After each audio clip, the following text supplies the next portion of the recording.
그제와 어제 서울에서 열린 한미 방위비 협상이 어제 오전 파행 양상을 보이면서 종료됐습니다. 이 한미 관계에서 보기 드문 장면이 연출되면서 방위비 협상 전망은 물론 한미 동맹 관리에도 악영향이 미치지 않을까 우려가 커지고 있습니다. 왕선택 통일외교 전문 기자와 함께 이 방위비 협상 파행에 대해서 이야기 나눠보겠습니다. 왕선택 기자. 네, 왕선택입니다. 네, 어제 상황이 전례를 찾기 어려운 파행이었다 이런 분석이 나오고 있는데 지금 어느 정도로 이번 파행이 심각한 겁니까? 네, 이 한미 방위비 협상은 1991년 이후 진행이 돼 왔고 그 사이에 갈등과 충돌은 사실 많이 있었습니다. 그런데 외부로 노출이 된 것이 이번이 처음입니다. 그만큼 심각하다고 볼 수가 있는데 어제의 경우 예정된 협상 일정을 중단하고 이제 미국 대표단이 회담장을 박차고 나갔는데 이것이 공식으로 확인이 됐습니다. 이것이 이례적인 것입니다. 그리고 차기 회담 일정을 잡지 않았다는 점도 예전에 없던 일이고 기자회견을 별도로 열어가지고 상대방 방안을 비판하거나 또 비난하는 상황, 예전에는 상상하기 어려운 장면이었기 때문에 아주 심각한 상황이었다, 이렇게 심각한 수준의 파행이었다, 이렇게 평가할 수 있습니다. 네, 회담장을 박차고 나갔고 또 차기 회담 일정도 잡히지 않았다. 굉장히 심각한 것 같은데 왜 이런 상황이 발생한 겁니까? 네, 사실 방위비 분담금 협상은 한국이나 미국이나 모두 국방부 조직의 예산 차원에서 사실 접근할 수밖에 없는 문제이기 때문에 실제로 양보할 수 없는 치열한 협상이 진행돼 왔습니다. 91년 협상이 시작된 이후에 매번 힘겨운 협상이 벌어졌고 지난 2005년의 경우에는 이제 한국 정부가 분담금의 삭감을 추진한 적이 있었습니다. 그리고 그것을 관철을 한 적이 있었습니다. 그래서 그때 미국에서 격렬하게 저항한 사례도 있었고요. 그런데 이번에는 미국이 터무니없는 규모의 증액을 요구하면서 예전과 비교하기 어려운 그런 문제가 발생한 상황입니다.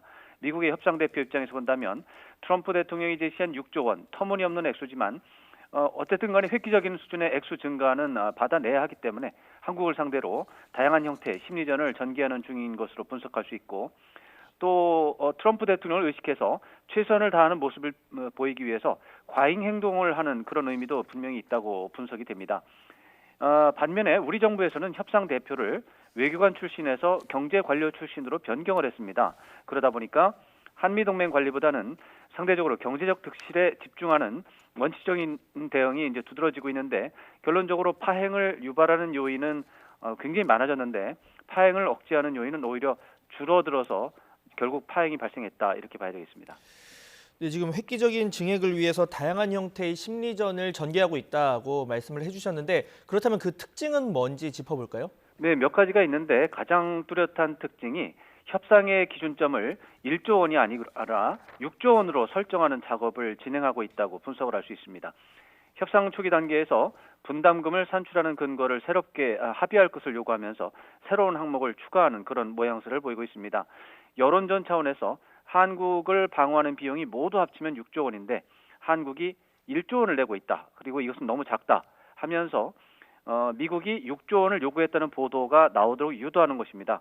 그래서 6조 원 요구설이 퍼지고 한국에서 이제 충격과 불만이 확산을 하면 3조 원 정도를 진지한 요구액으로 이제 제시를 하고 이 협상을 거쳐서 결국 2조 원이나 1조 5천억 원에서 이제 타협을 하겠다, 이런 전략으로 추정할 수 있습니다.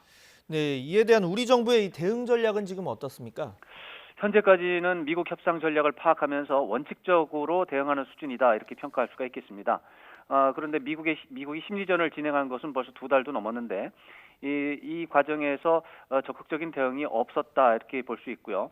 그러다 보니까 6조 원 요구설이 협상 기준점으로 제시가 되고 일부에서는 이제 6조 원을 주고 그만큼 받아내면 된다, 이런 식의 이제 대응도 나오고 있는 그런 상황입니다.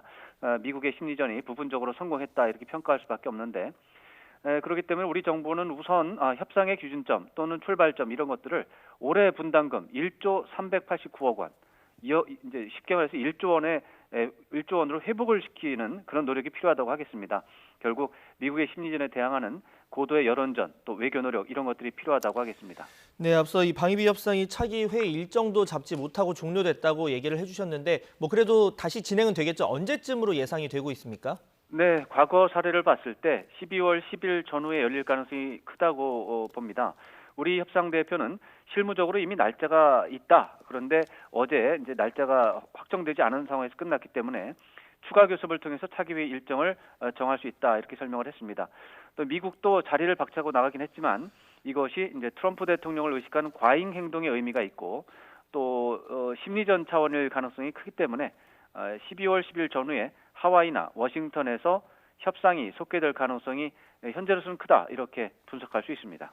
네, 지금까지 방위비 협상 파행과 관련해서 왕선택 통일외교 전문 기자와 이야기 나눠봤습니다.